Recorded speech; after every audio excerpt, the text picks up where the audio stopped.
IG Sindh Javed Alam ओढ़ो की जेरे सदारत सिंध पुलिस म्यूजियम की अपग्रेडेशन से मुताल्लिक एक अहम इजलास गार्डन हेडक्वार्टर में मुनक्किद हुआ, जिसमें आला पुलिस अफसरान, CPLC चीफ और साबिक आईजी समेत दीगर अफसरान ने शिरकत की।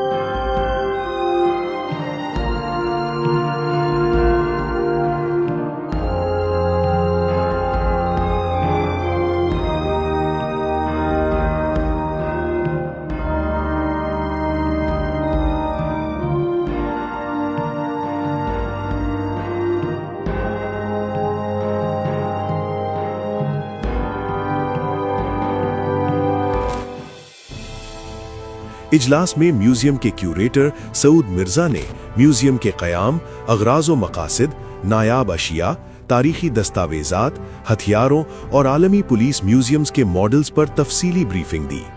इजलास में बताया गया कि म्यूजियम पर 2009 से काम जारी रहा और 2017 में इसे अवाम के लिए खोल दिया गया, जबकि लाइब्रेरी में 1865 से 1940 तक की कीमती दस्तावेज़ात महफूज हैं।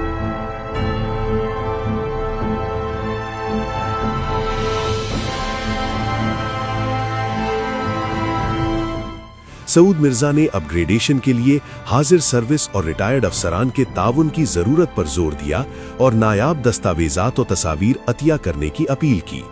आईजी सिंध ने कहा कि म्यूजियम न सिर्फ तारीख को महफूज रखता है बल्कि पुलिस का मुस्बत तासुर भी उजागर करता है। उन्होंने जदीद टेक्नोलॉजी के इस्तेमाल से इसे तालीमी और तहकीकी मरकज बनाने और नौजवान नस्ल को पुलिस की तारीख से आगाह करने की अहमियत पर भी जोर दिया।